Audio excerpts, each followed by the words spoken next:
Town of Carlisle Board of Selectmen meeting of Tuesday, October 8th at 7 o'clock. And I will read the agenda. At 7 p.m. we'll have community input. 7:05 Finance Director appointment. At 7:15 Chief Sorrows's Fire Department update.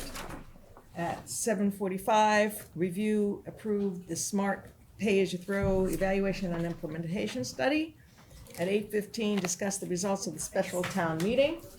At 8:30, Town Government Organization Policy and Bylaw Review, Policy Number 8, Policy 12, and the Insurance Advisory Committee. At 9, Town Administrators Report. 9:15, the Liaison Reports. 9:25, the minutes. And at 9:30, hopefully, adjournment. If you guys don't get carried away with the liaison That's a new record. Great. So this is the time where I ask if there's any community input. And Guys, you got nothing? Really? got nothing Come on, now's for your us? time to throw your shot at Nathan. Next time. yeah, I think next time would be better. Yeah, let them have a chance to prepare, you know, come on. Yeah. All right, so Gotta then we're gonna sting. move right along to our 7:05 Finance Director appointment, and I'd like to invite Ms. Keen to Come join us forward, at the I guess. table.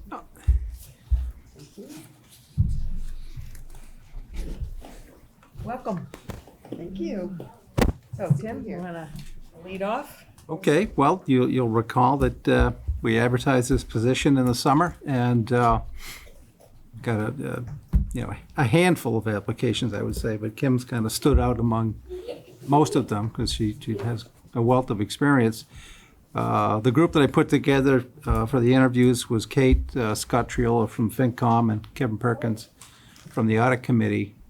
And we all agreed that we didn't need to go any further after we interviewed Kim. She has 30 years experience in the field, and as both a town accountant and as a treasurer collector, deputy treasurer collector, and has the governmental certification as an accountant and as a deputy collector. I think it's just a fortunate circumstance that she's looking to make a change of venue or move off island to the Boston area and to be closer to the family in Vermont.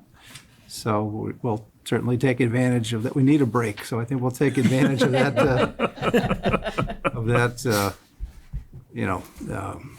circumstance. I'll let Kate can speak for herself. The committee was very impressed with Kim, and what stood out for me was we have the same auditors as Edgartown, Clifton Larson Allen, and Dan Sullivan is the lead auditor. And what he said kind of stood out for me. He said, Priscilla and Kim are the two best accountants that I work with. And he got as excited as an auditor could get. The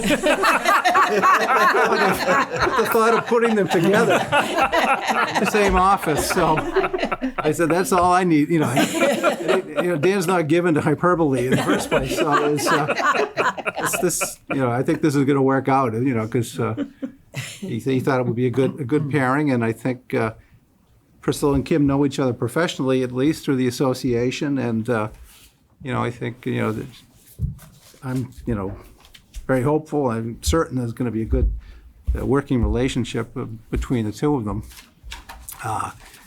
As you know, Chief Fisher got the duty of having to go down to Edgartown to do the background check last week. And, he reported nothing remarkable, very clean background check. He interviewed a number of co-workers, friends, business associates, and so forth, and did a thorough review of her credit report. And we did a Corey check. We did every check we could do under the circumstances. And Sorry that you're being tired with somebody else's brush. so all very positive. And so Kim's here tonight. The board hopefully to appoint her as finance director, and we'll be off and running. She's got some things to do, like move to the Boston area and so forth, and give her notice. But Well, I'm sure they know with it's that, coming, right? well, I think, well, they do now, yeah, John talked with that. right. So, They do that. so with that, I suppose you want to hear from her rather than me, so. Okay, well, if anybody have any questions, Nathan? I have questions, but I don't know if you have something you want Maybe to. you want to just tell us a little bit about yourself? I actually was born and raised on the island, so it's very dear to me. And other than short periods of time, I've lived most of my life there and raised my family there. As Tim pointed out, my one grown son is now a middle school educator in Vermont. So this puts me closer to him that way. I've been looking for something at this phase of my life. I'm always been Dale know, looking for a challenge or, something new, and it's the right time for me to make the move. But it had to be the right town and the right fit. And I really feel Carlisle has that for me, and I'm thrilled with, I met Kate, I met, Kevin and Scott. They were wonderful. I look forward to working with the finance committee. I'm thrilled to have, as an accountant too, I'm certified governmental accountant. I'm also certified in collection. It's great to work with, an accountant that I know is just like me. So it's very exciting, and this feels like, somewhat to home to me. It's a beautiful town, the woods out back and that, but yet I have the city and I don't have to mow a lawn, and so I'm really excited to come on board and bring you along and help with what I can and work with all of you. We're I love delighted to have boats. you. So, Go ahead. so I mean, you kind of answered it a little bit, but what particularly about Carlisle and is attractive? Well, number one, I really wanted to settle in Boston. I wasn't going to go to, which I've had other opportunities to go to, like, say, Truro, Eastham, Lower Cape. I have a lot of friends and a lot of connections in the Boston area. My son went to school at Suffolk University way back. I worked at State Street Bank a long time ago. So I love the city. So I want, the apartment. I want to be busy, but I wanted to be in a town that fit with me in a area around that. I also love the finance director part of it, doing the budget and all that. Love treasure collectors, so it was kind of whatever fit right with me. I like the people. I've known Priscilla. It just, it really seemed like, good people, the right fit.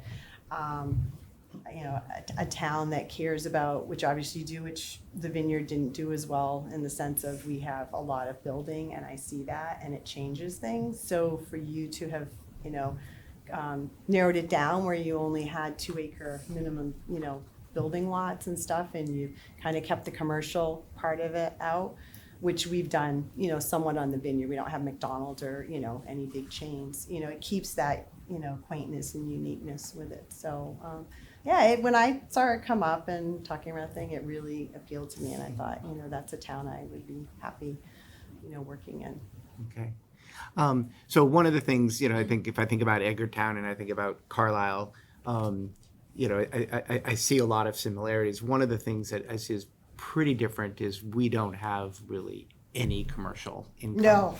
And so how do you see that as a challenge in this particular role? And do you have any experience in that type of, you've had many, lots of different jobs. Have you had any experience with that? No, well, with looking at it, I'm like, okay, well, it's going to be hard to generate new revenues. I've got ideas on, you can't really have a meals tax or, things like that. You don't have, all those. It would all fall in one establishment. It falls under. So it's actually basically, taxation, and all that. I think it's just smart planning. I like to do is start really thinking ahead, getting a 5-year plan out there, and really, we talked about multi-stabilization funds, a different way, just really making the best use of the funds that you have and how we can project so that you're maybe not caught at a certain time having to do something that you have to do, a borrowing or a capital exclusion for that you weren't really planning on. So, it's just, it's in not in the commercial part. I love that there's nothing commercial in here. So it's exciting for me. Okay. I've already been reading through your financials and listening, I know you had a town meeting last night, so it's already getting me kind of excited about kind of going through and figuring out what I can do to help you with your financial plan. Great. Could you tell me just a couple more questions, if I may? What do you like most about the job you have now? Well, I always loved, I love to keep moving along. I always like to make things just work easier. It's like don't do something that you have to do it twice on. So I've always been very advanced, and when I first took over as a town accountant, we were statutory. So I actually had to rewrite the whole chart of accounts from statutory to UMass accounting. At that same time, I reviewed all the different software, and I did a conversion from KVS to Munis, because we're a Munis country, and that just works with all your other colleagues and everybody, so you have somebody to call up and talk to. Just making everything efficient and flow, better. Sometimes people are afraid of new things and doing it, and I'm always the one like, let's get to the Munis conference and let's just, and not saying everything is good to go too far ahead, but it saves a lot of time. Numbers stay correct if you're not moving them from 4 different places and things like that. I love teaching, I love mentoring, so if I can be the one to come in and help and move people along, that's what I really enjoy. I love solving problems, making things efficient, and that's just what I like to do, and I like to keep my mind going and learning and moving forward. So I guess that's Okay, so I just have 2 more 2 questions. more. I gotta talk So much short. for 9:30. One word answer. You can. I have no questions, thank you. Other than start date, that's it. So, in this role here in Carlisle, what would be new to you here? What would be a new thing that you would be learning in this role? New in this role, probably be more with the, I've done a lot of work with the treasury and on that end of it, but I've always been more on the accountant end of it. I haven't actually been a treasurer. I've been the collector, finance, and done that. But with all the borrowing and all that, I've always sat in and done it. So I always have to make sure I'm on my side, not on the other side. So that's exciting on the other end to, instead of taking control of all the cash in the books, is I'll have all the cash in the bank. I am a treasurer for the Ayrton Yacht Club too, so I deal a lot with the finances there too. So that whole treasurer piece is, in there too. I think it's really working with the finance department really closely, and really taking the budget from beginning to end to present to you for town meeting. That's exciting, and that I'm looking forward to doing. Yeah, I just always feel when somebody's going into a new role, it's just important that there's new things there, that it's not just the same old. No, it's nice because again, and I'm an accountant, and Priscilla's a wonderful accountant, so that part of me, I have to put the accountant piece of me, which is nice, because if I was walking in town and I wasn't as comfortable with the town accountant, or felt like, ooh, I don't want to be like, well, now I'm putting my accountant hat on and doing that. I don't have to here, because Priscilla's a great accountant, so I can kind of enjoy, I love being an accountant, but I'm really excited about being the treasurer collector, and I loved doing collection and, make sure we get that money all in, and so that's exciting to kind of go back to that. Okay. And I'm looking forward to working with Priscilla. I think it's a great team. I think that's what's important. You answered my second question already, my last question already, in that answer. So.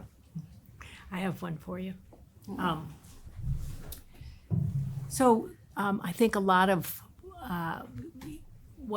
because we're such a small town, what is really important, I think, is working as a team. And there's, in this building, there are a lot of different parts of the town government here. So I'm just curious, how do you, since you were in one place for quite a long time, how do you think about coming into a new position and sort of creating those relationships and building that team here? I'm excited about it. I love people. I tend to talk too much, so I have to. So I like to get to know people. I love to be a team. Sometimes when things look more singular to me, I have a harder time with that, and sometimes it's gone that way over the years. I haven't gone through We only had 3 town administrators, so we've kind of stayed with a lot of the people for a while. We've had a huge amount of change with a lot of retirements. We had a larger generation, so I've had, in the last year or so, I've had a new town administrator, a new police chief, a new fire chief, a new town clerk.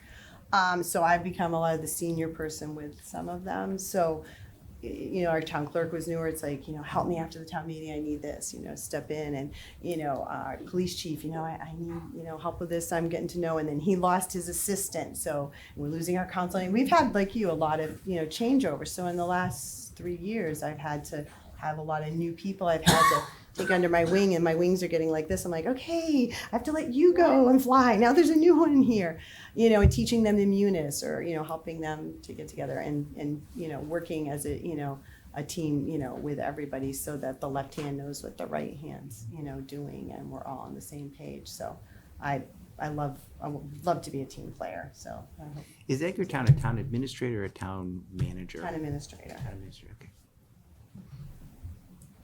How do you deal with cold? Because unless they've moved the person, this desk is sitting in the coldest spot of town hall. Actually, I deal with cold better than I deal with hot. We actually, at one point, my office is on the first floor. It's funny because I had the original office, and we, when I was in the collectors, and then I moved to the accountants, and then ended up taking it back again as we shifted around.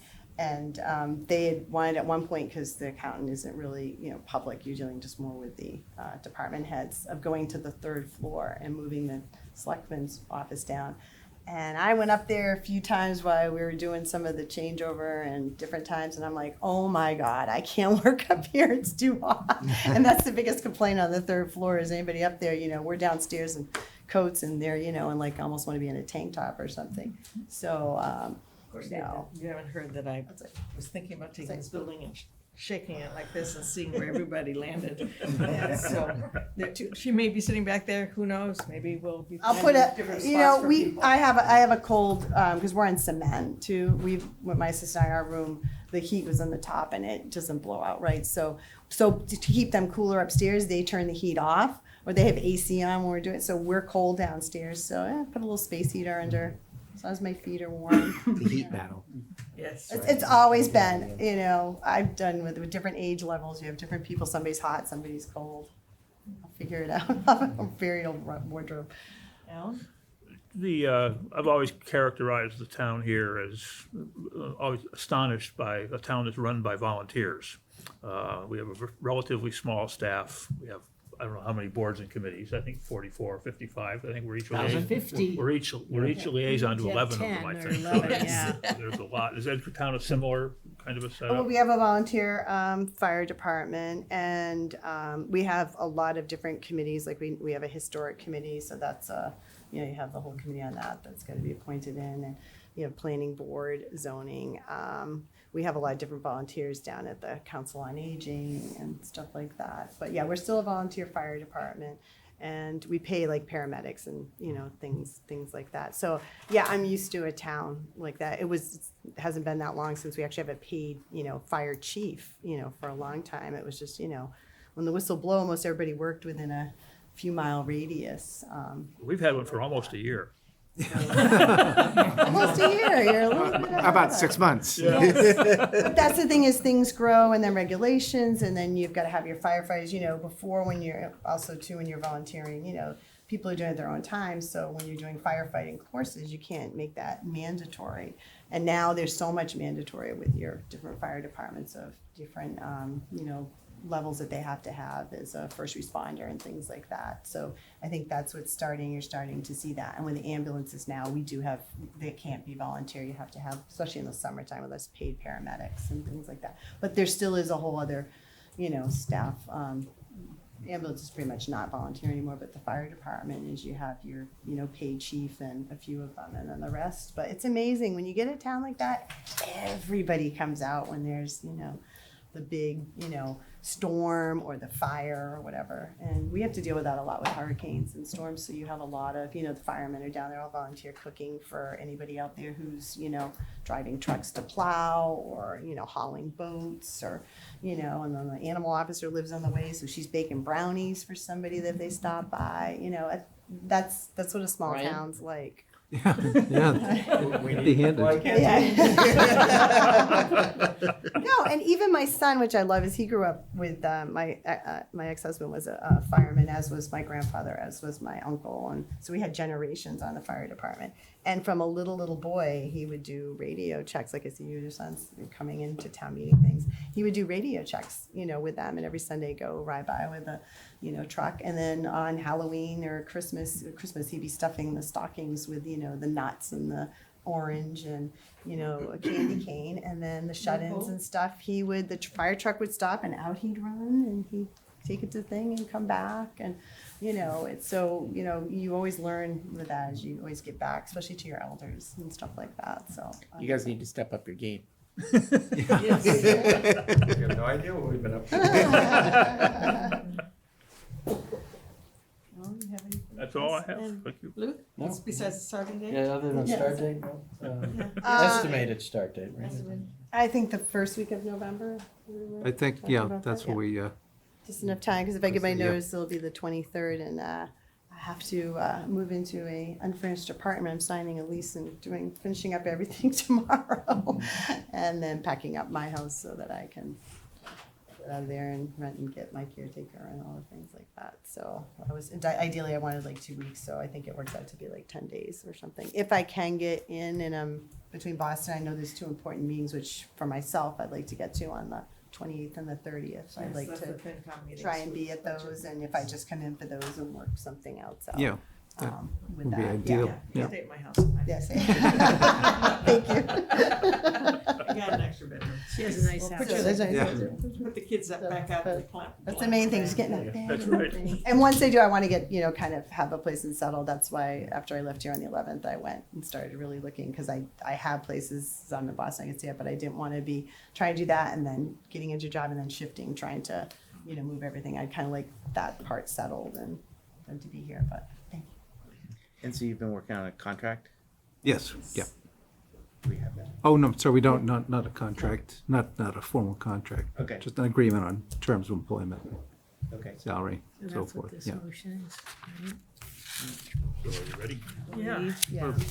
What do we, I move that the Board of Selectmen vote to appoint Kimberly Kane of Edgertown, Massachusetts as Finance Director, Treasurer Collector, subject to a background and credit check and successful negotiations as to salary and terms of employment. Second? Any further discussion? I just hope you plan to stay for a long time. Well, if my past record's any indication. Yeah, good track record. All those in favor? Aye. I believe that was unanimous. Thank you. Thank you. Thank very you. much. you. Thank you. You, Thank we're you. excited to I have have a you. list of things that Thank you're you. ready Yeah. to Yeah. It's long for you to do. Stack. Thank you. I look forward to. That's why you wanted to spend a night at your house. Yeah. Yeah, I see that. No. so, what's the process from here on this? So, yeah, finalizing the Yeah. contract. and- but, yeah, So the terms of next employment meeting, and we'll that. see what the contract and the salary is and everything, or? Right, well, you can authorize me to finalize it in the interim of, Yeah, but we have no idea what it is. Have you discussed a range? we've discussed it, yeah. Yeah. Yeah, I can discuss it offline with the board. Yeah. Yeah, if that's, yeah. Yeah.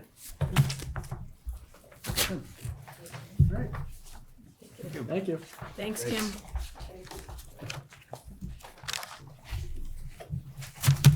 Get right down to business.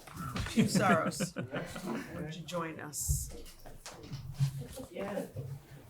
Thank you for your memo. Yeah, thanks for inviting me. We're here to talk about my trip to Japan and Christine. All right. Also, thank you for the, Yes, I mean, I can go more in depth or less in depth. I just thought something would get you, so we all kind of on the same page. I mean, that's a pretty significant source of income for the town. I mean, outside of taxes, it's one of our bigger sources of income. And no, we do not get $50 a ride, which is what your policy was. Yeah. What are we talking about? The The ambulance. ambulance. Yeah. Oh, okay. Policy. Yeah. So we'll take that up at another time, but Sure, but I just Yeah. wanted to, thank you for having. last that. time I was here, you mentioned We that did it'd be good to. Okay. Well, would you like to give us a little Okay. presentation? I mean, I know you've written it Yeah, down, that's- but we that's are- fine, yeah. There's a lot of people Right. who are watching who haven't heard. So, well, I guess I can. Can I just start off just a little bit as the liaison? Sure. So as you may as you remember when we hired Brian, Brian and I have met a few times. He's been really great at communicating with all the firefighters with almost weekly updates, and he's been BCCing me on those. What we asked him to focus on as the new fire chief was trying to get more firefighters on staff and really working on succession planning and ensuring that the training was in place and that there was a clear progression that people could go through. I think those were really the two things that we really focused on. And then I kind of threw at the very end. We all threw at the very end. Oh, now you have to find a place for a second ambulance because it makes sense to keep the second ambulance, and so that's why you see things outside now. So I just wanted to kind of set the stage as that's what we really wanted him to focus on, and now I'll just let. Yep. So yeah, a lot is happening down there, and folks, including people who are watching, are welcome when they see the fire station open and us down there doing things. Just come and see what we're up to. One of the things that we track very closely and carefully is our coverage. It's something that we can do. A lot of departments can't do it to the level we do in terms of volunteer or call departments. We're bending the curve on that. We're not where we need to be, but it's, obviously we're working in that regard. If there wasn't a challenge, then what fun would the job be? We do have an aging membership. We've hired 5 people. We have another person who's in the process. One of the things with part of the hiring and part of what we've done is we've built a training and progression infrastructure, and we have that in place. And so we have right now we have 7 employees who are getting their EMT certification, which will make a very large difference. And we have this big focus on training and promotion that we're doing. So at the EMT classes. Ladder operators, we've for a number of years had issues staffing our ladder. Last time we had a fire, I'm the one who brought it to the fire. So often the officers end up bringing the ladder. We have that going. Driver training. We have very large trucks, bigger trucks than you see in other towns, for good reason. But that means we have a very rigorous program, and we have a high bar for people being able to drive them. And then pumping operations. And so you'll see people out not only Wednesday nights, but on the weekends out doing pump training. Doug Stevenson's kind of spearheaded a lot of that. So a lot of that's going on. We can talk about budgets a little bit later, but it's good. Part of it creates a really nice spirit in the department, which is positive. Everybody can see how they move forward, and everybody is moving forward. So in terms of officers, I promoted Matthew Spadek to captain, and he's kind of reinvigorated the training program, especially on Wednesday nights. David Newman is a second lieutenant now, and he has a lot of expertise in compliance, and that's a big help. He's also working on facilities issues. Robert Koning it remains as a lieutenant. He, maintains our vehicles and does an excellent job of it. We have he's invaluable. Bert Rubenstein, everybody knows. I mean, he kind of fills every void and sees needs and fills them in the department. So he's our EMS coordinator and deputy chief. Of course, in December, we'll lose him as deputy chief. But he will stay with us, right? He will stay with us as EMS coordinator, and I will also probably have him do some of the continue to work with administrative and some of our IT issues. So, I have a plan in place for promotion, and kind of, I'm not just looking at what we do in December, but more kind of what we're going to do for the next 5 years in terms of officers and all. And I think we're in a reasonable place there in terms of making all the pieces fit together. One of the things been a real pleasure working this job is working with other towns, with other departments is what I meant to say. So police, financial, working with, she's not here anymore, Priscilla's been great. Council on Aging, DPW, all the town departments, they've been great to work with. So that's been great. So I'm expecting my people in my department to take up training big time, and I've tried to show them the way. So I'm now a certified chief. I'm a certified fire protection officer. I'm hopefully walking the walk as well.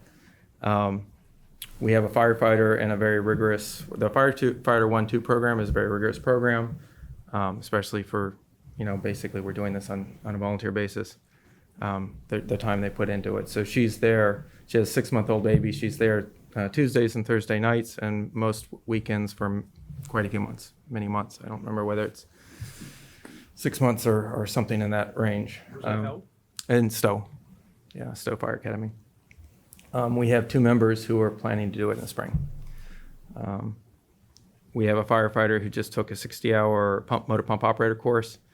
One of the things that doing this helps, and also in terms of some of what our outreach to other towns helps is, we're pretty inwardly focused and we have high bar on what we do. And it's, we're can be often self-critical and all.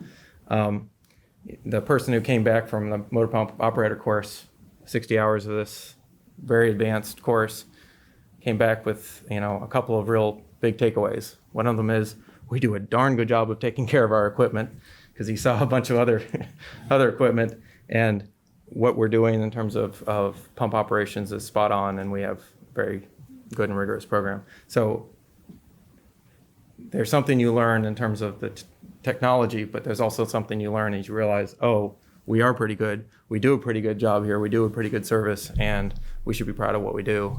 There's an element of that that's also a good part of the learning.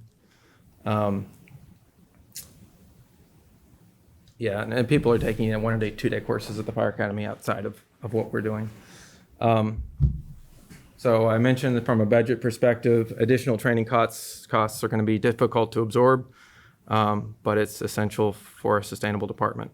We're looking for efficiencies anywhere we can, and we're hoping that will be able to do that. One of the examples, of something that's just a hard cost is, it's going to cost $11,000 to put 7 people through an EMT course. Is it worth it? I think anybody would say if we want a sustainable department, it's absolutely worth it. We can't continue to burn out our people. So, we're working through that. And we will, again, I'm taking a budget I was handed, and we're making the best of it. And we're hoping that we can continue to do that.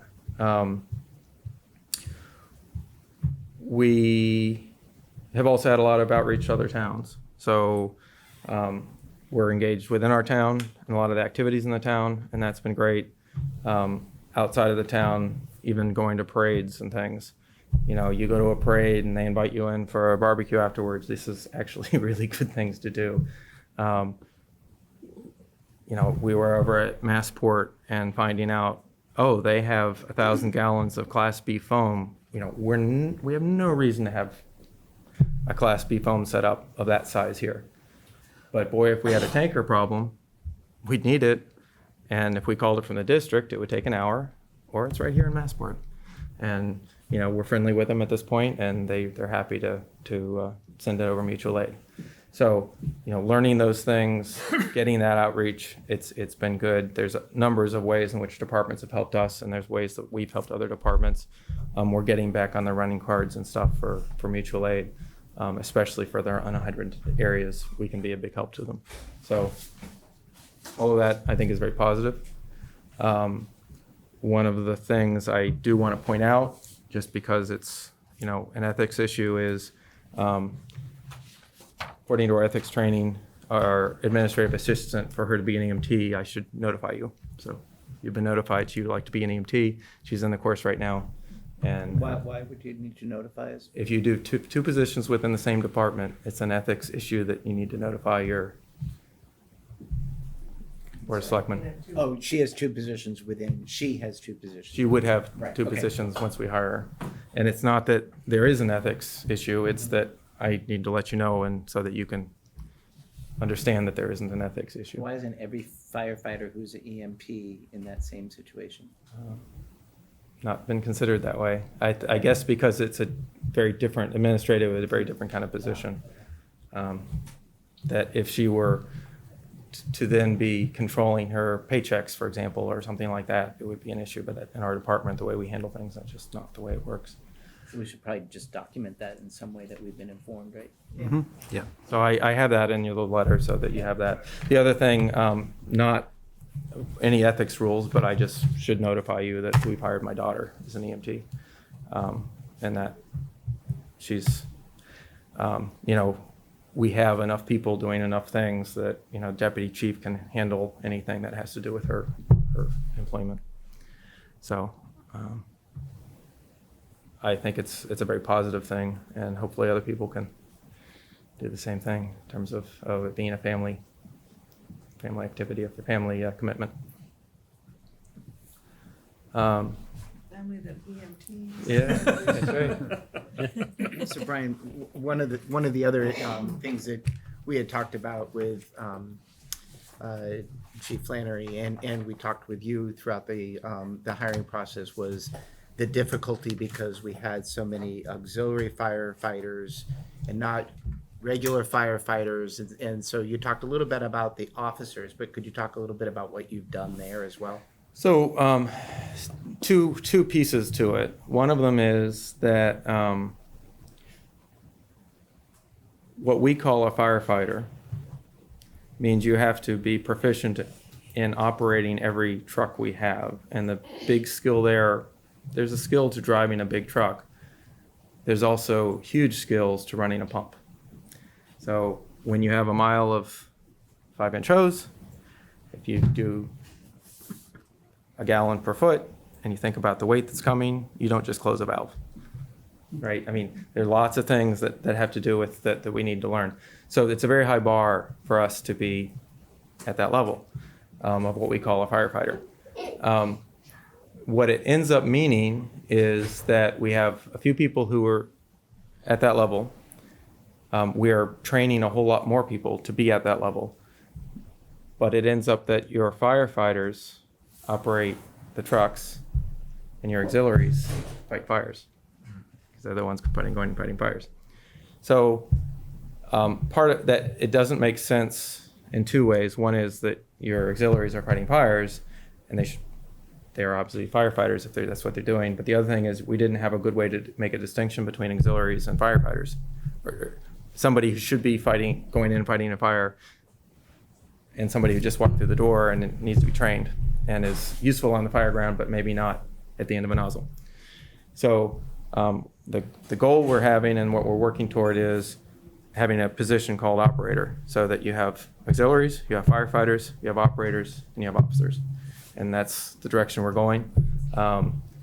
and there will be some distinction made at that point. You know, for example, when you go mutual aid, they expect all of those people to be ready to go run in a building. Well, then auxiliaries maybe are not the people you send mutual aid. So we'll have to do some work like that. It seems to make a lot of sense. We're going that direction. So there's two pieces to it. One is that we're training everybody to a higher level, everybody who is there, but also to start making distinctions so that you can, you know, obviously people who are there for 10 years and are still called auxiliaries, you know, that's silly as well. They should be firefighters because that's what they're doing.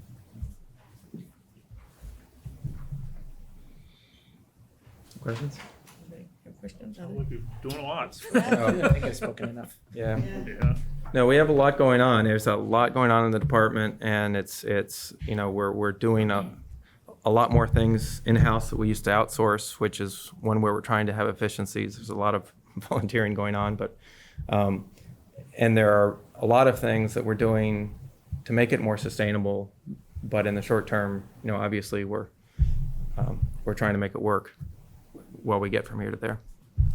You know, obviously we have to expect several people to leave a year, and just because of age or moving away.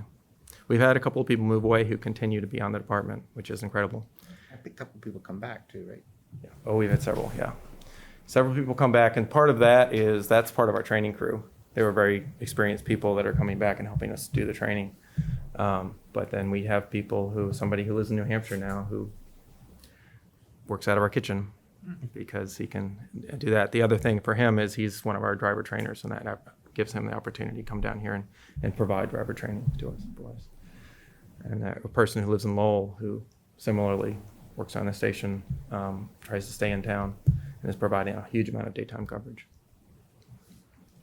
So. Excellent.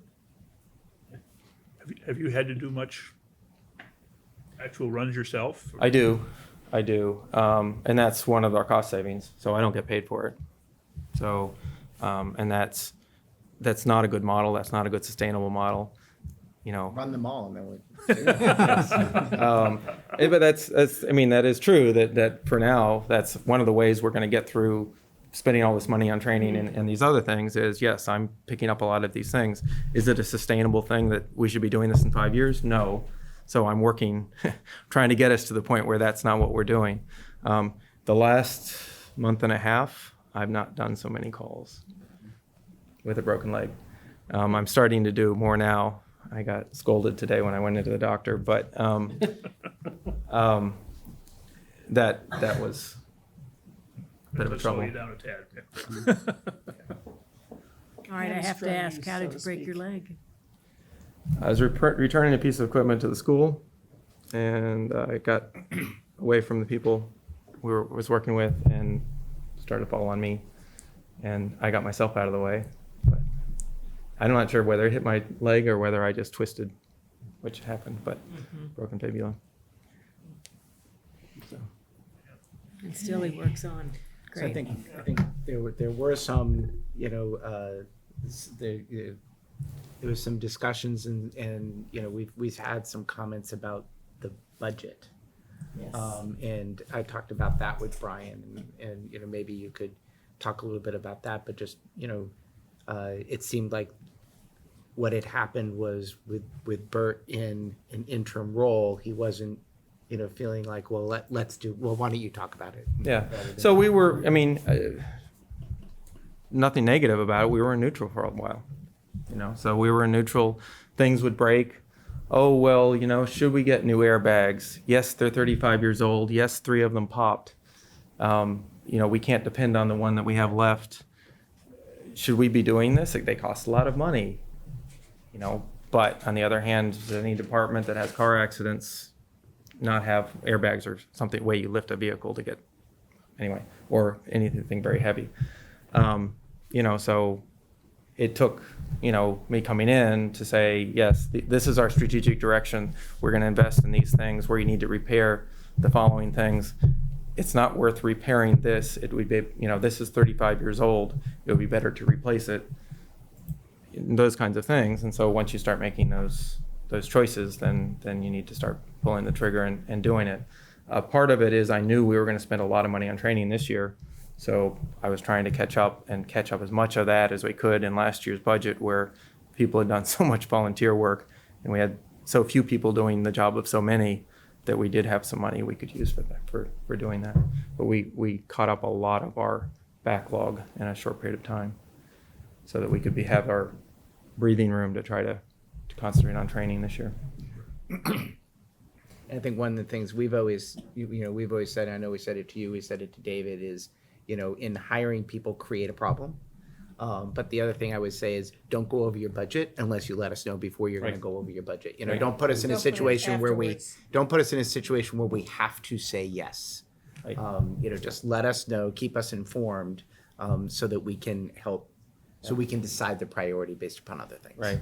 So I've done some back of the envelope, calculation. The only really hard thing that just was not in my budget at all is obviously the EMT class. The other things were partially in the budget, but we're doing phenomenally more, a larger amount of training than we were doing before. We also, we're doing more EMS runs. Means we get more income, but that income doesn't go direct into our budget, right? It goes into something different, and eventually it goes into our budget, very indirectly. So it's going to be an interesting time coming. We'll be sliding into the end, but I'm going to do the best we can. Part of it is I'm notifying you that we are spending more money in certain areas than we had budgeted, and we will. Yeah. Hopefully we have some savings in other areas, but Just let us know if it's going to go. right. The thing that I'm hoping, because we did a lot of moving around, is I'm hoping we come in for the first time in many years closer to our vehicle repair budget. And we've done a lot of things to do that, but part of that was we moved money. We did some things last calendar year that we would have done this calendar year, and that's not a sustainable thing going forward either. I mean, that gets us through this year, but next year that doesn't keep on buying us anything. So, yes.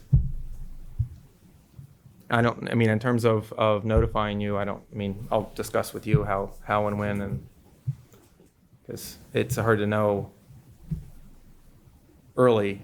I know what we're spending, but it's hard to know exactly where we are not going to have surprises, or we will have surprises. And I just think that the process. one good fire can make a difference, and Yeah, all that. I just think the process is, I think that the official process is that you would let us know, and then we would say yes or no, and then we would let the FinCom know, just to give them the heads up that we're gonna go under budget. Is that right, Tim? Right, Yeah. yeah. So let So them we know. I think we just officially need to say, okay. So, I make every effort to work with what we have, and that's what you'll see down there. We're trying to make really good use of what we have before we start asking for more. We'll see And we're if that gonna works. start doing a better job allocating in the budget. Like when this budget comes in, it will be. We're going to try, but again, to be honest with you, it's going to take 3 years before I'm good at that, right? Because things are going in many different directions. So, are we going to do an EMT class every year where I'm going to pay for seven people to go through? Maybe not. So, but we're going to, yes, we can work on getting there. But in many ways, after you've been in neutral, getting into gear, it's going to take some momentum and all before we work that out.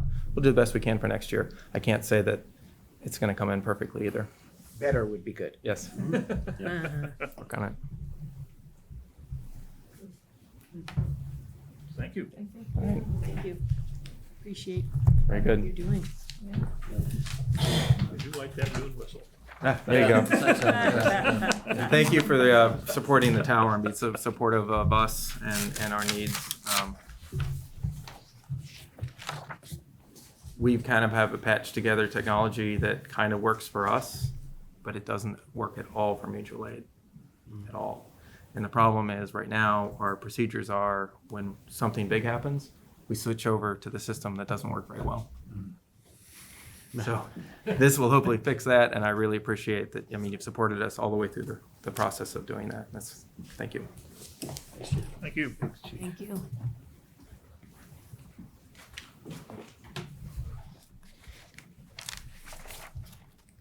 All right, 7:45, almost. Review and approve the SMART or pay-as-you-throw evaluation and implementation study. So, Tim. We had had a meeting with our municipal coordinator from DEP, Julia Green, maybe 3 or 4 weeks ago. Barney was involved in that, and Gary Davis as well, and myself. And what came out of that meeting was that Julia agreed to put together a draft scope of work for the grant-funded study that they would work with us on for the town, investigating the economics of pay-as-you-throw and other opportunities to make changes at the transfer station and the way we operate there, and fees, and really look at a lot of different things that could be done there. So this is kind of the first crack at that, and I don't know, Barney, if you want to jump in, but this is an attempt to kind of describe where we've been in recent years and what the town is looking at, and it's at this point it's not an endorsement of any particular solution or technology, but a commitment that we will study these issues and going forward, form a plan to make changes that we think are wise, that can increase efficiencies at the transfer station and do things smarter in some ways, because we've been doing things the same way for a long time, and that's not necessarily the wisest path. So Okay, so then by June of next year, we should have theoretically, we have a report. Question is, will we have any action, or is it just a report? I guess it's just the report. well, I think it's going to suggest implementation strategies if Okay. the town decides to go with a pay-as-you-throw system. For instance, if the board decides that that's the path we're going to follow, there'll be recommendations to put that into effect. I don't know if town meeting action would be required for that. I've seen it done in other places, and it really was on the initiative of the Board of Selectmen. It didn't require a town meeting vote, except for the budget of the DPW, the transfer station. But the decision to operate in a certain manner is really the Board of Selectmen's decision to make. But before we enter into the study, I think we'd want to agree that these are the things we want them to help us study.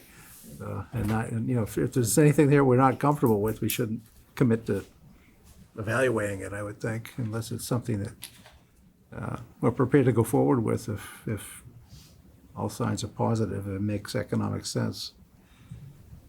Who's on the working group? It's right now. It's Gary, Nathan and Barney. Gary, was there someone else at that meeting with us? Lana. Lana Zamaro. Recycling Yes, committee. right. Yeah. But I think there was a suggestion, where is it? Here, at for the. Finance committee member. 4 paragraphs down on the front page, that there'd be a Board of Health, working group that would include the town administrator, public works, health agent, member of the FinCom, and a Yes, member of yeah. the household recycling Yes, committee. I agree. I think that's really important to have FinCom Yeah, and health agent for the heart. And there's BOS there as well. So, Or could be member of the Board of Health, maybe, Yeah, if it's easier. Yeah. yeah. yeah. if I may, I think what I would like to do is have us have the opportunity of maybe Tim and Barney and Lana and I taking another stab at this.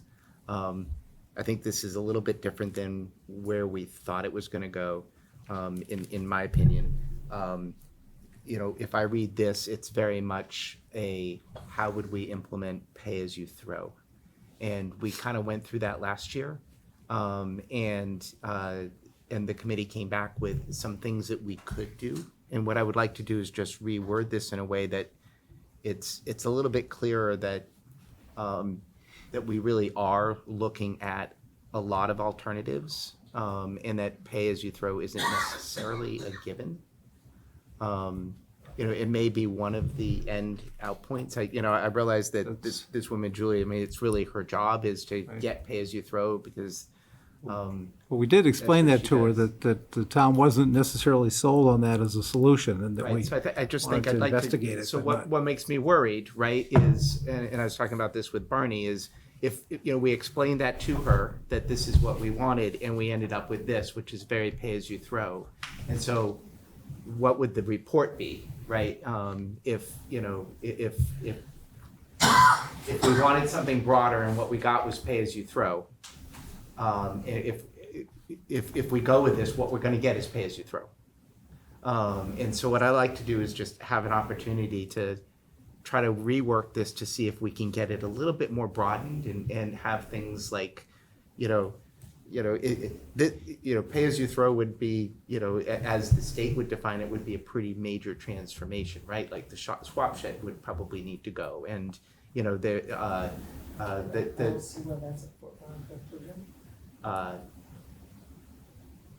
I don't know, right? And so I use pay as you throw in Rockport, and I can tell you, they have 3 swap sheds. They have one for books, one for furniture, and one for tchotchkes.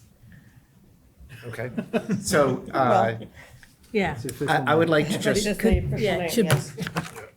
yes. So, I mean, I hate for people to be talking about, that way, because I think that poisons the well before you even get to study it. Okay. So I'll stand corrected on that, but I think still, there was a list of things that the Household Recycling Committee came back with, and I would just like to make sure that those things are in here. And that we're not going, this is, what this states is that it's pay as you throw in conjunction with other things. So what we need to assume is what we're gonna get back is pay as you throw. Although I would say, and we've already talked about this a little bit, but I think Julia is here to help us work through this. And so I think we can shape exactly what it is we want her to research and prepare,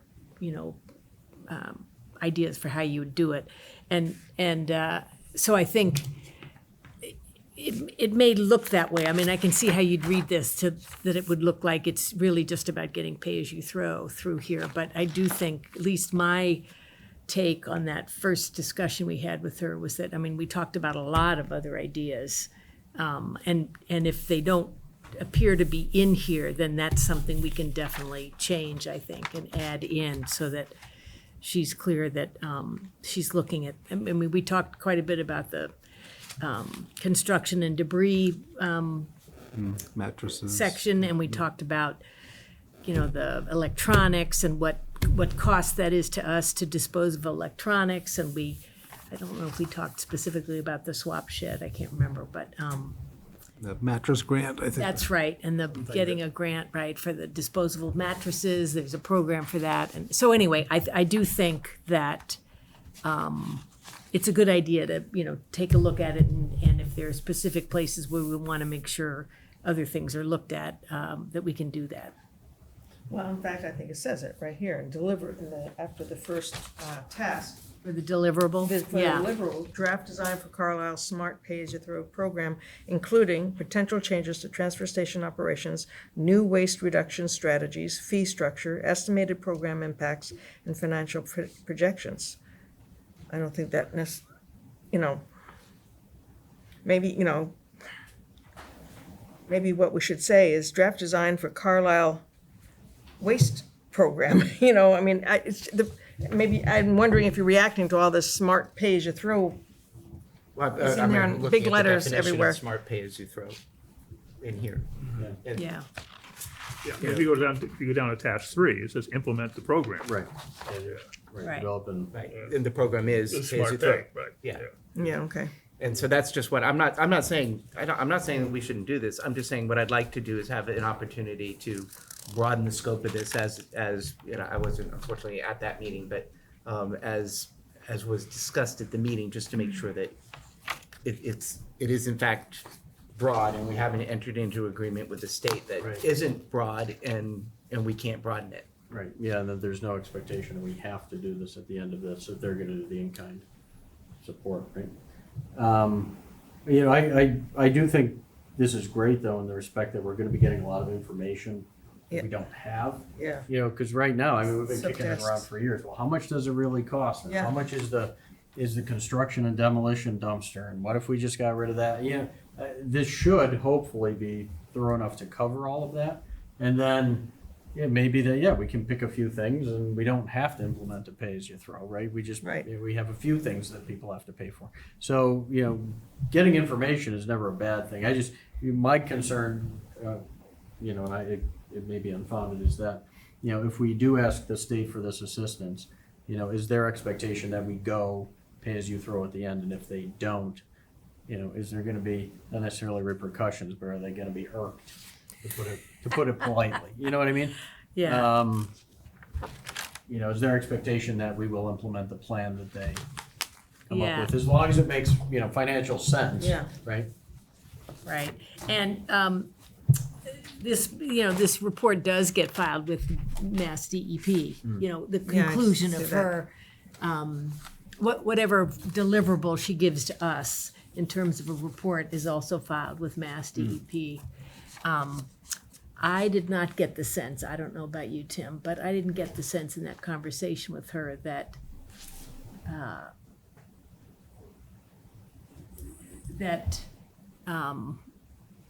there, let me put it another way.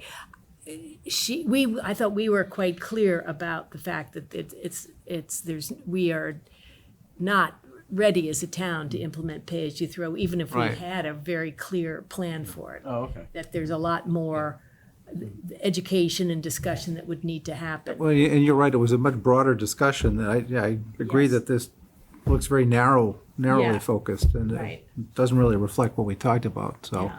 we probably should take another shot at. That's just what I was reacting to after, hearing what was going on there. Yeah, it's, And I think also, and I'd love to be a part of this, and hopefully something won't come up at work this time. But, what they're saying is that it's in the format of the Mass DEP report, just another town's report. What does SMRT stand for? It stands for Save Money and Reduce Trash. Ah, It's in the Okay. third paragraph down. Okay, there it is. Okay, thank you. But I guess it's a standard format. Maybe we could just see in other towns. Yeah, she had a lot of information on other towns Yeah. that had implemented different That's good. things, That's- yeah. that's- that's- But that's we a can good- definitely that's a get good some of point. that, yeah, yeah, Thank you for bringing that up. yeah, so we should schedule another working group meeting, yeah, yeah. and we don't need Yeah, help I don't know, from do we need DEP to on have this, right? approval to, no, if it's a working group, we Just can us, just yeah. go ahead. No, I think we'd Right. meet with Or her, with- right? Are we meeting? Well, that's what I was asking, do you Or want maybe Julia we to be could part meet of and this, then or do you meet- want? We could meet and kind of talk about what we might be asking And her, then- and then then meet- because I think what we want in the end is an updated one of these, right? Yeah, Yeah, so maybe we could meet if we could get like a sample report. Okay, We could meet and then kind of discuss how we might broaden this, and then talk to her about how we might broaden it. okay. Yeah, a lot of this is Set that probably up. very standardized, right? I mean, Yeah, it probably that goes through kinda the looks places boilerplate. Carlisle with. I think it, yeah, Yeah, yeah. Right, but also just in general, and we have very specific things that we want with Carlisle, so if we call it out. Yeah, Right. yeah, yeah. I was impressed though with the subtasks, because that was a lot of information that we don't have. Exactly, yeah, which I think That is was great. certainly something I want. It's gonna be awesome information to get. yeah. Yeah. Yeah, and just to add to Tim's thing, while we don't necessarily have to bring this to the town, I like my head on my shoulders, so I think we probably should have informational sessions, because, Yes. Yeah. this is gonna be very contentious. Yeah, And, You mean if we go pay as you throw? Yeah, if we start looking in that direction, yeah. or even, Especially if you move the I transfer mean, station to Westford even if we Road. start charging seriously for, the construction debris. Right. And Or instead of TVs. letting most people yeah. just bring in a little pickup truck and dump it whenever they want to, that you have to pay every time you want to dump something in that bin. Right. Or similarly, if you want to drop off electronics, you're gonna pay for it. Right. Right, before you even consider pay-as-you-throw. I mean, there's a lot of money we're spending to take people's stuff, and then we cart it off to the relevant place, and And there are alternatives even to that. I mean, some towns have electronics recycling day, like hazardous Yeah, waste day. exactly. Yes. where- Exactly. Yes. Where you pay something Right. for it. Well, you may. Sometimes. In some cases, the companies come in because they use all that stuff. Right. They'll bring a truck in and just collect everything Yeah. in one shot. It doesn't Yeah. cost them a lot of money, and then no charge. Right. And the other thing about this is that there are pots of money available at the state level to help with some of these things. So Tim mentioned that there's some sort of a program where you can, if you set it up so that you can collect mattresses, there's a place, is it UTEC? It's Somebody, in Lowell, yeah. yeah, somebody takes the mattresses, Recycle so the mattresses, anyway, you yeah. get a grant, you can get a little grant from the state to set that up. Anyway, that kind of stuff is also, she would have the ability to steer us toward that. Yeah, and I'd say Gary was, I wouldn't say he was enthusiastic, but he was not displeased by the meeting. No. He felt like we talked Yeah. about a lot of good things. Yeah. So. Yeah. All right, so we're agreed, we're gonna Okay, go good. ahead and have the working group convene, and yeah, then I'll we'll, send some dates maybe around. a smaller group connect with Julia and redo this. Okay. Sounds good. Discussion of the results of the special town meeting. Everything passed. Yay, Everything passed, including the amendment. Including the amendment. yeah. And so Priscilla and I are working with our financial advisor to do the borrowing. We're gonna have a bond anticipation note authorization in November. And it's gonna include this new tower along with funding for a few other projects that, including one is the police station, which I think we had anticipated there'd be some need for funds that would be spent in the next few months on the Yes. police station. That might not be the case, so maybe the case we anymore. don't want to include that in this particular borrowing. Maybe we'd want to do it in the spring or at a Spring. future date, but that's underway.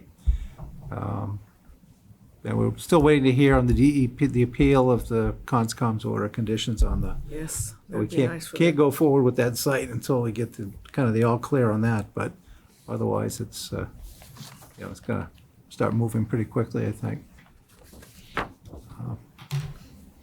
And I guess, well, the Benfield experiment was pretty much successful, I guess. Yeah. Yeah. Well, we certainly got a It's good a- turnout. Yeah, Yeah. Yeah, yeah, and I think there's a way, Wayne was saying today, I saw an email, there's a way to reduce the delay on the, Yeah. That was tough, yeah. that was yeah, a little that was tough, yeah, kind of the only hiccup, but, yeah. so. Got to hear him twice. Yeah, and Yeah. I heard from Maureen Deary, who was the Oh, Yes, yeah. I got the it. designated that, yeah. moderator down there, that the people that attended really appreciated it. Yeah, They were really glad to be able to be there and be part of it and to be able to vote. yeah. And apparently they also had some questions, but that were answered, so they didn't have to Didn't have to. go to the microphone.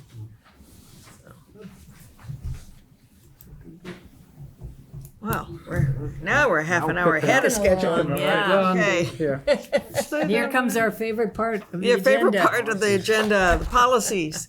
I don't think we need 8 or 12. That's why they're here, because I wanted no-brainers, and I thought these were no-brainers. 12 is actually just a change to the bylaw, so that should be, It's- or the general laws. It's that a should be in scenic, there. it's not a in the policy. bylaw, it's not a Yeah. policy, Right. Yep. exactly, and 8, 8 is. it still has Robert Koenig.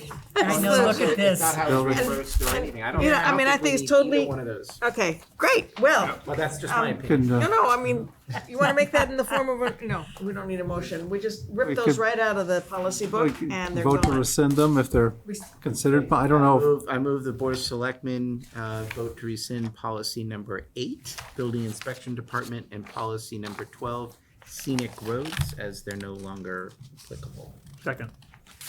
Any further discussion? Those in favor? Aye. Okay, I will bring you a couple more of those as we go along.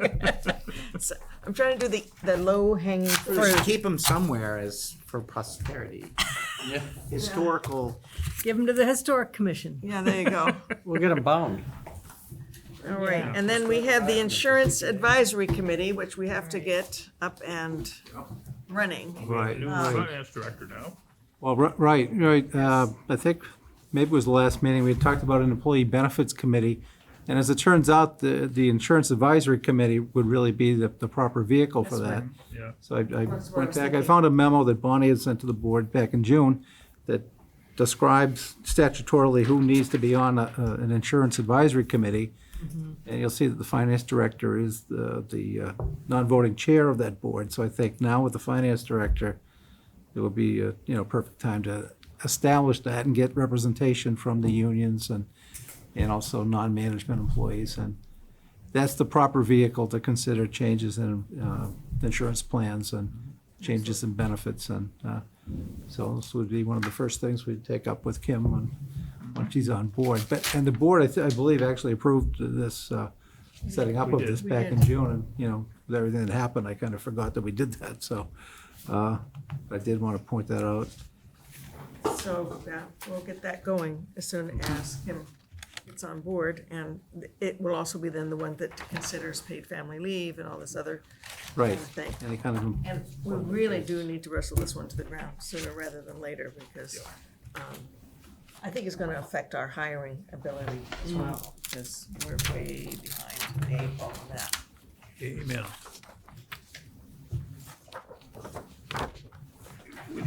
We didn't cover it under special town meeting, but kudos to Luke for a great presentation on the Oh, yes, complete thank streets. you. yeah. And Yes. and there was a lot of feedback. Yeah, I figured I'd do that under the liaison. Okay, there you go. Thank you. All right. Okay, perfect. well, we're up to the town administrator's report. Okay. I don't know if I should talk about the first item or I not. think I would not. don't. I think it might not be as official as I thought it was, so. Oh, really? Well, I think it's going to happen, but it Oh. hasn't officially It's- happened, so I don't want to jump the gun. Well, apparently she was in the Let's corner. just move on. Let's move on. Let's move on. Move on. Okay, I've attached the report from the PEG Access Committee, the Concord, the customer survey that they did with Concord and Carlisle residents. I should back up and say I attended the PEG Access Committee's meeting a few weeks ago, representing Carlisle. I think the board had appointed Kerry to that, and then he declined to be part of it, so I went to the meeting last time. But they're going to be presenting the survey results to the Concord Board of Selectmen in a few weeks. But I think, I thought it would be useful for you to see the study. A lot of people, not surprisingly, cable seems to be less and less popular with all of the various streaming alternatives that are out there. So the once robust cable revenues that, both towns, a lot of towns have been using, might be kind of going away within the next few years, so. Although at the rate they're increasing the fees, it To probably stays make up revenue time. neutral. But I did want you to be aware of that as well. Also, attached to my report, you'll see a proclamation declaring October as Concord Carlisle Community Chess Month. We've done this in years past.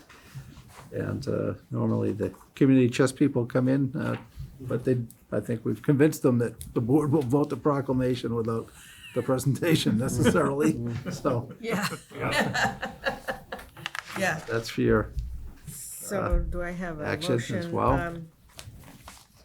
I move that the Board of Selectmen proclaim October as Concord Carlisle Community Chess Month. Second. Any further discussion? All those in favor? Aye. okay. And then not as Pass the, this around and sign it? No, there's Jen has the original one, you're all I set. think. Oh, okay, Okay. got it. And this item's not listed in my report, but I know Nathan wanted to address Yes. an item with the safety Yeah, so committee. there's two things, if I may. And they're all about if we just skip to the minutes for a second. And the second page of the minutes, it's the Traffic and Pedestrian Safety Committee charter. We approved this charter. There are two things. One is, I think that for our official charter, we should remove the actual member names. Because we don't want to have yes. to update the charter every Yes. single time. Yes, absolutely. So I think that was just kind of, kind of a formatting difference. But I think that one of the other things is that we kind of, when we did the charter and we approved that, we kind of almost assumed that we were appointing the people, but we didn't actually officially appoint the people. Right, we were never So what I would like to do is make a motion that the Board of Selectmen appoint to the Traffic Pedestrian and Safety Committee the following people as voting members: Timothy Goddard, Gary Davis, Luke Oscalillo, Chief John Fisher, Deputy Chief Bert Rubenstein, David Friedman, and Lee Storrs. And as non-voting members, Jane Cornell, Annette Lee, and Kathy Keller. Second. Any discussion? Thank you, no, I was gonna bring that up.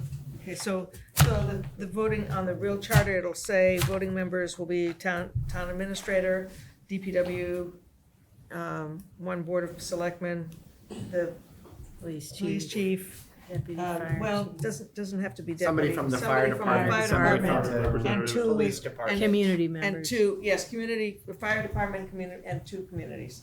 Okay. Just wanted to double. We should probably have it as a police representative too, right? Yeah, We do. Yeah, we do. We do? Okay. John Fisher, yeah. Yeah, no, but have Oh, it listed, yeah. instead He of could, chief. yeah. Yeah, no, yeah, we'll say, yeah, it would say department. police department Yeah, and, representative. yeah, Police we department, won't fire specify department. No. chief, Right. because he might wanna send somebody else. Yeah. Okay, so, we have a motion on the table, it's been seconded, all those in favor? Aye. Opposed? Okay, that's unanimous. Okay, and just looking at the schedule ahead, for our next meeting, we've got a couple of, we've got a Verizon Eversource poll hearing for Kerr Street, and I think we've also got a National Grid grant of location hearing for Bellows Hills Road. And, Oh, again? which I think that's the same, Yeah, I yeah, mean, then they kind of dropped the ball months and months ago, and now they're coming back. okay, Oh, yeah, you're right, the strike kind of intervened, and yeah, and they put this National 2,000, Grid. I thought they put this huge, propane tank in. Oh, that was National Grid, it was, yeah, That it was was the the that's gas a- company. Yeah, it was, but anyway, the homeowner, yeah, Oh, that did was the that. homeowner, Yeah, okay. they went with that. yeah. And also for next time, we plan to have the Personnel Board's recommendations to the board on the FY '21 personnel changes. In November, one of the meetings will have the tax classification hearing. Typically, what we do is schedule it for the first meeting and continue it if it's not ready to go at that time. So if we're not ready to have the hearing on the 12th, we would continue it to the 26th. And then the board canceled the December 24th meeting since it was Christmas Eve. But then I just wanted to point out that the next meeting after December 10th is scheduled to be January 14th because of the way the calendar runs. So I made a note, maybe we want to move that up to January 7th, because otherwise you'd be going more than a month without a meeting. And, What a Yeah. shame. well, or not, but just wanted to point out The that, town would fall apart. It would. yeah, Especially Well, that that's- time of year. Again, we could play that by ear and yeah, see, we can see what's you know, going on. what's going on. Town would have a fighting chance if we didn't meet for a Think of the money they'd take. May I just talk just briefly about the October 22nd meeting? So you mentioned there may be the gas one back for Bellows Hill Road? Yes, yeah. So one of the things that we had talked about several years ago was that if there's ever going to be something where they are tearing up the road, that we are going to get what is it called? Bond, A bond. yes. So if we could, if maybe we could ask Gary ahead of time what he thinks we should be asking for a bond Okay. for what it is that they're asking. Yeah, you Just so can, we would know approximately, we learned actually from that company that they're not reliable in fixing the roads. yeah. no. That's actually in our policy book, by the way. We already so have a if you- policy book. So if we could We got the plans, so we can share those with Gary. And just so we understand Yeah. about what we should be asking for what is it, assurance bond or No, I said Performance performance bond. bond. performance bond? Yeah. Yeah, or a cash account or something. And I'm assuming that if we approve it, we will be asking for the bond, so we just need to know what the number is before the Okay. meeting. Right, Yeah. Okay. And also too, what we did in the past was after the train wreck on Concord Road, right? We asked them to come back and they came in and we specified exactly what we wanted. A lot of times they just try to fill a strip. Yes. I wonder if we can actually request, curb to curb, Yeah. 20 feet before, 20 feet after, and really have that more as a policy or a standard as opposed to, I think it isn't policy, I'm just gonna look it up here. yeah. Yes, We certainly have a performance bond, I think. Yes, I there's think definitely what the we decided performance. was that, that I'm not sure that we were gonna, state what we need, because, what we actually should have asked for was to the Number center of the road, 26. right? Because then it would even be clearer what they did wrong, and so we'd be Yeah. able to prove it better. Yeah, but what I'm saying is just with, like with the Concord, this was when Bill was on, and I think that was his suggestion. We just have a standard, curb to curb, certain distance before, certain distance after. And we just kind of make it known that that's what we're always going to Yeah. ask for. Yeah, put it in the approval, right? Right, exactly. Yeah. Exactly. Yeah, because they're gonna have the trucks there. It's cheap for them to do. I mean, they repaved that entire section, and the guy didn't bat an eye, to do, Well, it's because they did such a poor job. well, to a point, but yeah, but I think, we start kind of standardizing that, just make them known that they're gonna have to do it. Did they just disappear? They were supposed to just be waiting over the winter and then get back to us. Right.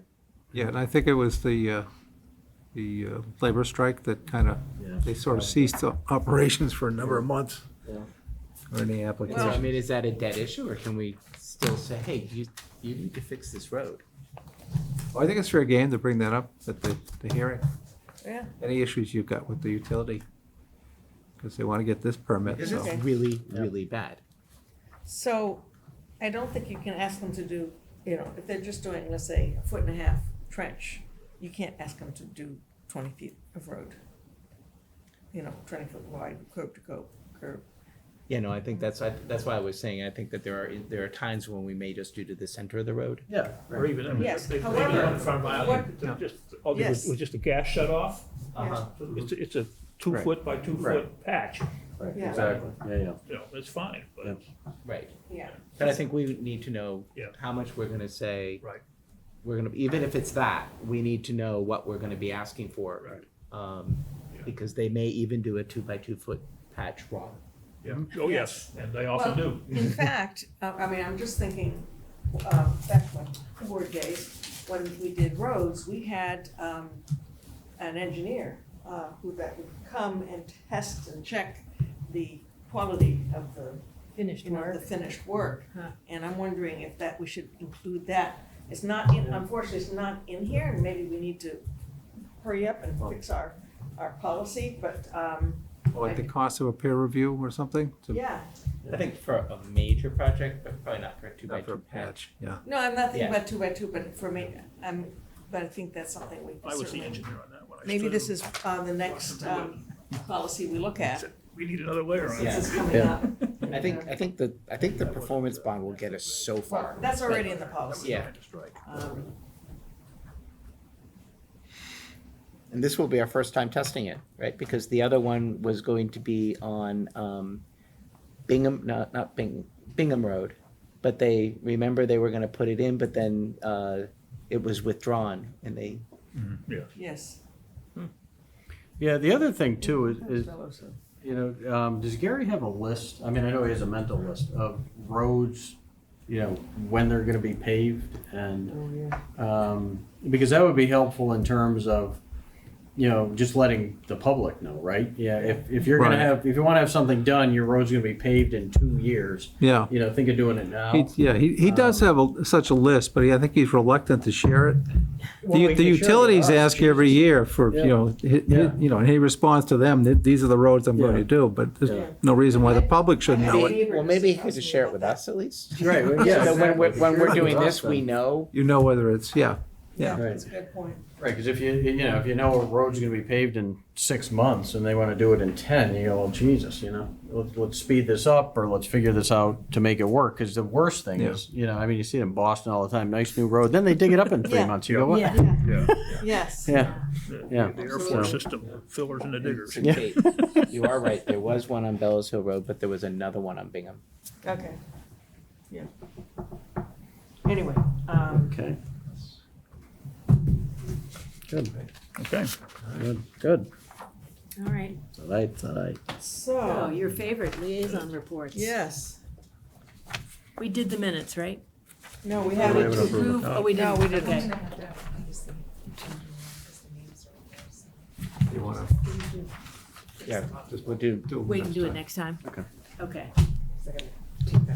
That Oh. that document actually needs to be out of there anyway, right? And as a separate. Evidently the council.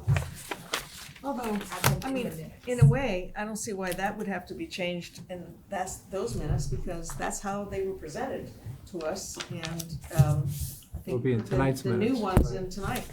Yeah, no, but I was saying we got in trouble for having a document that I had presented in the minutes.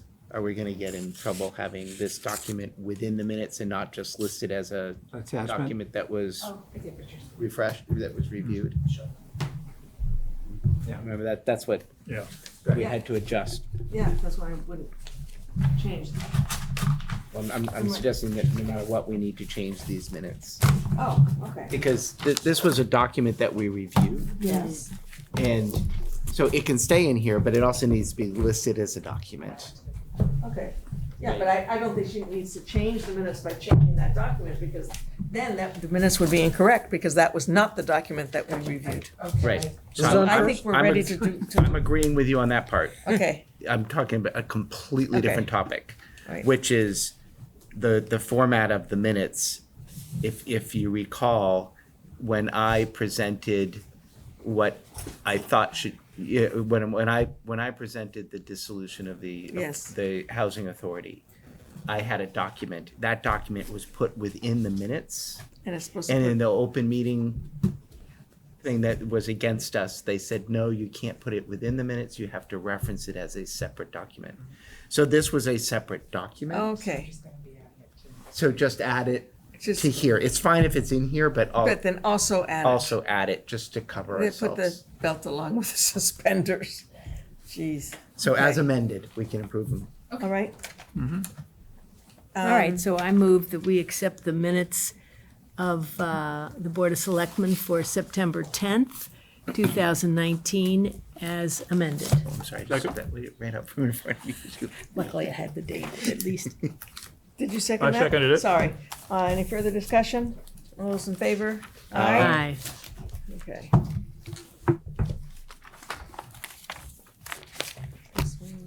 Well, I have a couple Yeah, reports. got Mine will be a couple short. of juicy ones, huh? Oh, I don't know. I hope I don't disappoint you. Sorry about Just well, Deer Committee, the signs are up. The hunt began on Monday. We had a couple of folks that contacted Deer Committee members, as they should, and said, oh, but you really should have a sign here. And so we've done that. We went out and put up some extra signs, and so far, so good. Good. Any deer? I was gonna say, we got any deer yet? Well, I do know that one of the hunters that was assigned to Conan near us was out today hunting. I don't know whether he caught anything. Any or not. toddlers? No. And then I think I sent it to all of you, but the invitation about Yes. the meet and greet at my house a week from Sunday, and then it's followed by the public information session that's going to be right here, and I will get you the flyer now that we've passed town meeting. That'll be here from 3 to 4:30, where we'll do sort of a general presentation. We have David Stainbrook from Mass Wildlife, who's there. I love this. Wouldn't you like this title? The Deer and Moose Project Leader. So, I didn't even know we had yes. a project. yeah. So anyway, but he's the guy that, Yeah. knows everything about the region and the deer population and what they're working on and what it should be, et cetera. So, and then we'll just open it up for conversation, so. Quickly on, the Housing Trust, Rocky Point, is interesting. Thanks to Beverly, Shori, and then Maureen, who took this on, we've actually connected with the lawyer that represents the bank, and they are interested in us buying the property, or they'd like us to buy it. But when we met, the Housing Trust met, well, 4 of the 5 of us were there. No, 3, I guess. You didn't make it, Luke, right? You were traveling, I think, When was maybe. it? Oh, last Yeah. Tuesday, yeah, no. Yeah. It was in the air.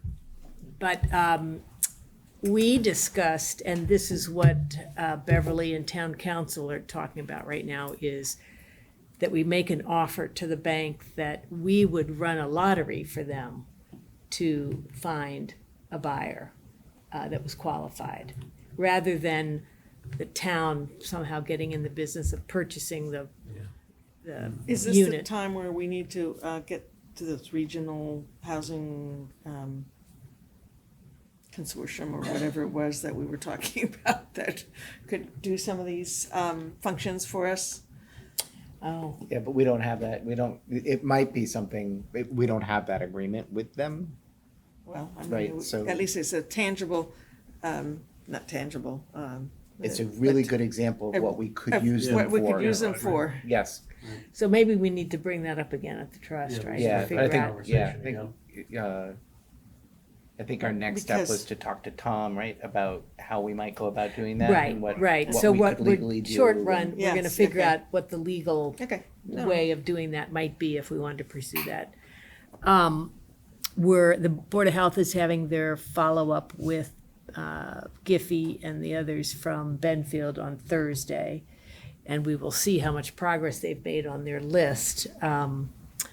The trust decided that we would wait till after that meeting. We are definitely trying to develop a strategy for addressing some of the maintenance issues that don't fall under the Board of Health. But because the most urgent thing is the septic and water issues, we want to make sure Board of Health can focus on that. And then we want to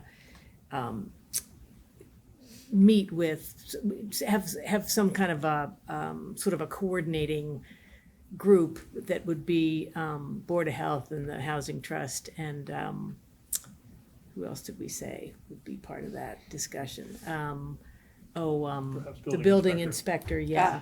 And then to make sure we're coordinated, if we go ahead as a housing Assessors. trust, pardon? Did you mention the assessors? The assessor, no, Yeah. sorry. Throw in the Right, assessors. because they issued the abatement, for $4,000 just recently, this past, I'm not sure That was a exactly when. settlement. That was an out-of-court settlement. 'Cause- Yeah.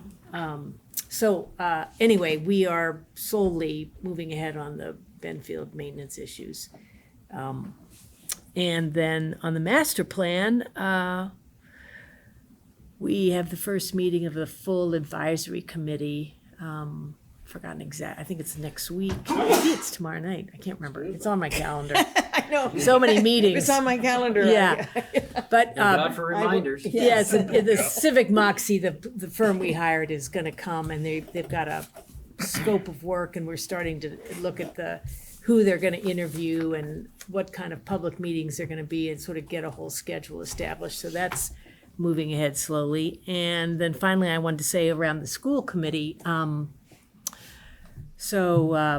Scott, representing the FinCom, put together a small meeting that included me as the liaison. Luke wasn't able to make that, with Supre and the superintendent. And for the school committee, I'm blanking on his name. Dave Yeah, Modell? Dave Modell, thank you.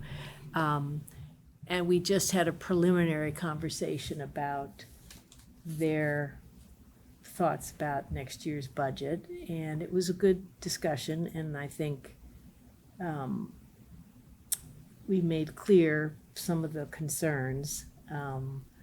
and, but also they have made a few adjustments in terms of the whole languages teacher and the gym teacher, because we had 2 retirements. And so they've brought those, the people they've hired are not coming on as full EFTs. So anyway, I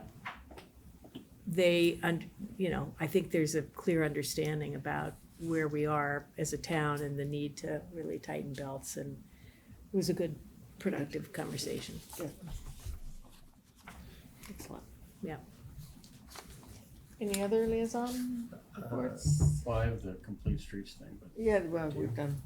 Yeah, I think you got it. I mean, I think Brian stole my thunder today. I'm meeting with the Energy Task Force next week. But that's what I have. Okay. The Board of Health's gonna meet this week, so I'll be there. Okay. Then there's the Municipal Facilities Committee, who opened the subcontractor bids for the police department, and it was 3/4 of the budget. The for- bids we got? Yeah, so we canceled the GC bids. So that is being reassessed. Similar thing happened apparently at the school for their performing arts thing. The first time they had no bids, and the second time they had, high bids this way, and then the third time they had high bids the other way, and anyway, things are really difficult right now.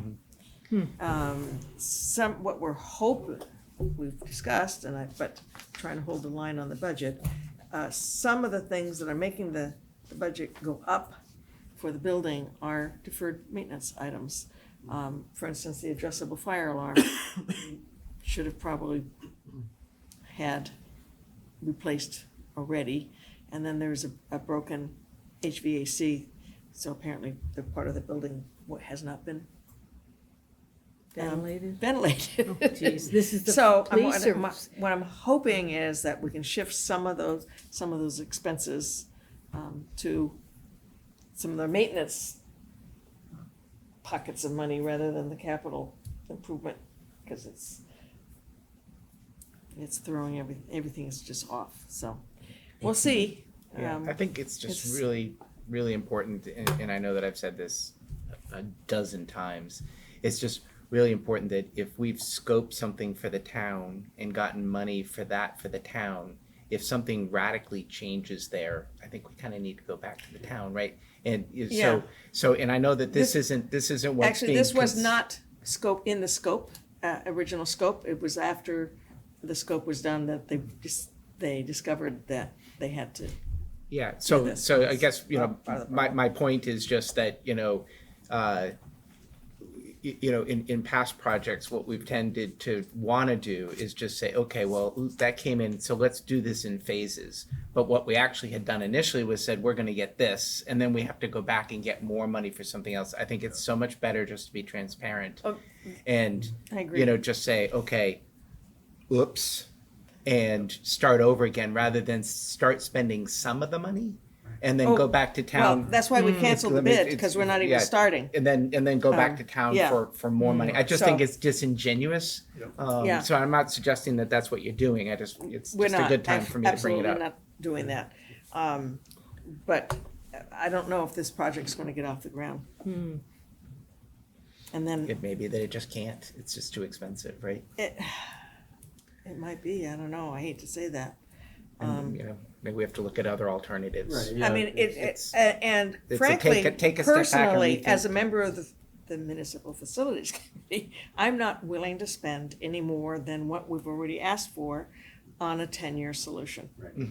I mean, So that's what we that's why presented I'm it as. holding that, And- yeah, exactly. And that gets back to And my that gets- point, is this is how we Exactly. described On it. the other hand, we also have been neglecting the maintenance of our buildings, and we hopefully are going to have a maintenance thing. So some of this, I think, legitimately was maintenance. And we should be able to do some maintenance projects as well as that rebuilding Or project. just don't give them any heat.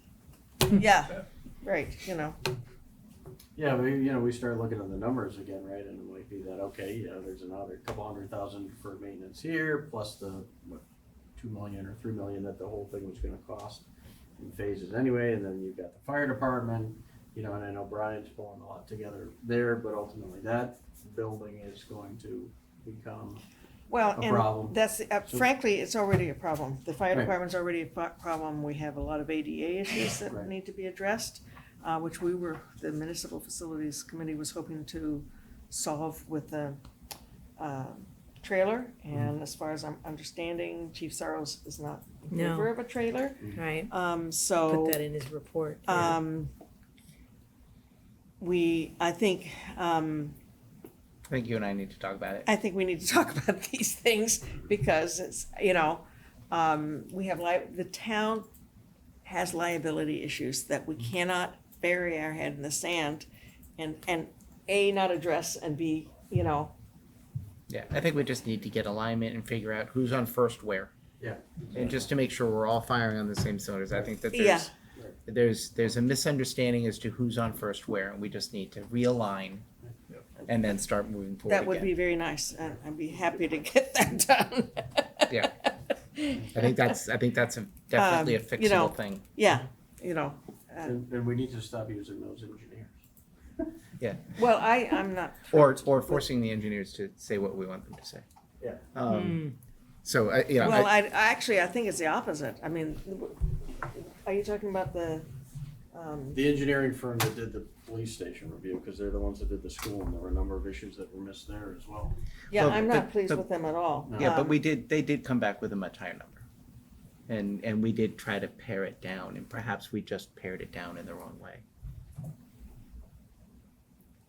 For the, For the Police. police department. yeah, in fact, we're pairing again. I mean, Yeah. we're going back again to see if we can pair it yet again. And I think one of the questions we may want to ask though is, the value of what we're getting for paring it back even further for what you were saying is a 10-year building, should we, and I realize it's a very expensive thing, but should we be considering a new building somewhere?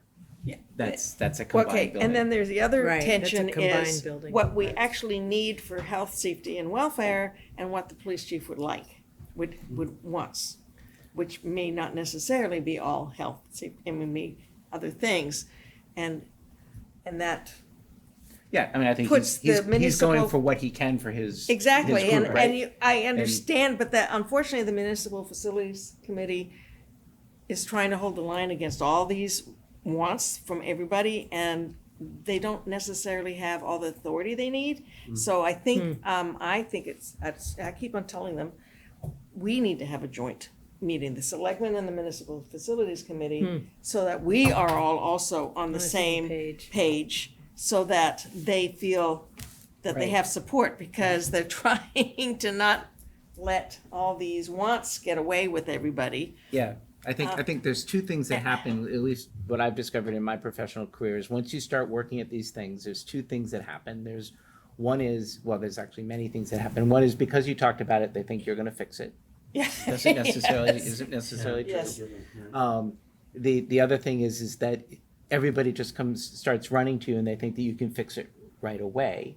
But then also the group itself just wants to fix all the problems. Like you identify all the problems and you're just like, well, we have to fix them all. There's still a priority Yeah, problem. well, I would say And so in this case- even though there's It's not the priorities case. in multiple places. Yes, we have to prioritize some priorities over other priorities. right, well, Right. and Because we can't do it They all at can't all once. be I the would top say in the priority. case of the MFC, we're looking at health, safety, welfare, and liability. Those are our first Right, priorities. and we probably can't do all of those. And some of them we might be forced to if we don't get them done, or at least show some progress towards getting them done, because we are open to liability. And that's what we're trying to focus on. Just want to arrest anybody. Then don't identify those. I'm not. You notice I didn't go further, did I? Anyway, let's chat. Yeah. That's it for me. Or Luke, did you want to say something about just sort of some of the input you got last night? We had put together a presentation outlining proposed changes for complete streets, and I think we made it clear that there are certain things that are safety related that will not be changed. And they're not open for debate, but there are a number of other things. So, some individuals did bring up some good points, with some of the crosswalks moving, it'll change, the way kids walk, and we need to think about putting crosswalks in other places. Also too, I don't remember his name, the crossing guard. Ruben. Yeah, Yeah, he brought up. he was vocal. Yeah, he brought up a number of points on how the students come down and which directions they travel in, and I'll pay a visit at some point. I mean, I've been there when the kids are coming because I've picked my kids up there, and it really is kind of a mass of kids. I think a lot of it is going to be change of habit, right? You just got to get kids. Yeah, on the other hand, I also looked at it today, and that idea of that line of sight where he can actually anticipate the kids getting to him, and if he's down further, he can't see them. That I can understand his nervousness about that. Yeah. So There was also a comment about, there are those parking spaces along the side of the library now. Oh. Turning that into a walkway, an area for the kids, so they're already on that side. I have a solution though. Just suddenly occurred to me. Instead of having people enter the library that direction, have them. You can have them go the other way. Right, yeah, That would solve so, that whole problem. right, so there Okay. Well, there are a number of solutions. No, it would still be there. It would just be the other way. we instead- would just, the it's exit would one turn way, into the one in entrance. one direction. We would make it one way in the other direction, so that people would be turning into the driveway where the children are not, and they would be coming out of the parking lot where they're going much slower, and have a chance to. Yeah. Okay, Yeah. that would solve that problem. Yeah, one of the things that, and as it went on, signage was Yes. a major discussion, and I think, HISCOM was kind of unfairly targeted as being the reason that there isn't signage there. I know some of the past history, but what's going to have to happen is as this progresses, so we wanted a conceptual plan of exactly what's going to happen. And now the next steps are, we need to determine what the signage would be. We'll have to bring it to Historical Commission for discussion and ultimately approval. And it was just almost like a foregone conclusion that they were not going to approve any sort of signage at all. But, yeah, well, it was, were you still there at that point when? Yes, yeah. yes. But- And then I but- walked out within that lead, so. Yeah, so I think what's gonna have to happen though is, we, and I talked with David Freeman, and I don't think he got in touch with you, but the next step is to really reach out to Niche and say, okay, what sort of signage needs to be done in order to make it effective when people are coming into the Rotary, exiting the Rotary, trying Yeah. to use the crosswalks, really making it safe for everybody. And, and then bring that to Historical Commission and see what they say, right? You can't say that they're gonna deny it before they've even had a chance to look at it. And then we go from there. If it does end up being something that, they think is too much, then, it's a discussion that we have. But that has to be presented before we can rule one way or the other. But a lot of good comments. I think the feedback was generally positive. People are supportive of the project. Some people want more done, which will be additional phases. But the support was pretty strong. So, and people are definitely passionate about safety. So, Yeah. Yes, especially there. where Yeah. All the children. are. right. Yeah. So, And the bikes and the, yeah. lots of conflicts. Right. So, but no, it was good. It was a good first session, and we plan to have at least one, probably two more. We encourage people to come and discuss. Oh, cemetery. Does that mean we have to have one or two more special town meetings? Typo last time. Oh, sorry. Thank God. You did a good job. Thank you. Yeah, Yes. you did, Thanks. yeah. You didn't shoot anybody or anything? No, I try not to. Usually doesn't get you votes, so, Yeah. yeah. But depending on who you shoot, it may get your vote. Right? That's true. Yeah.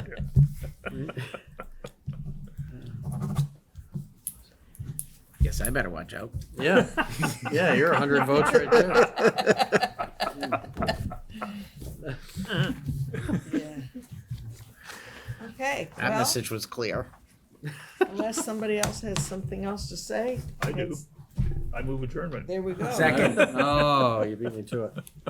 Well said, well said. Wow. Yeah, way before Look at that. 9:30. This actually offsets last night.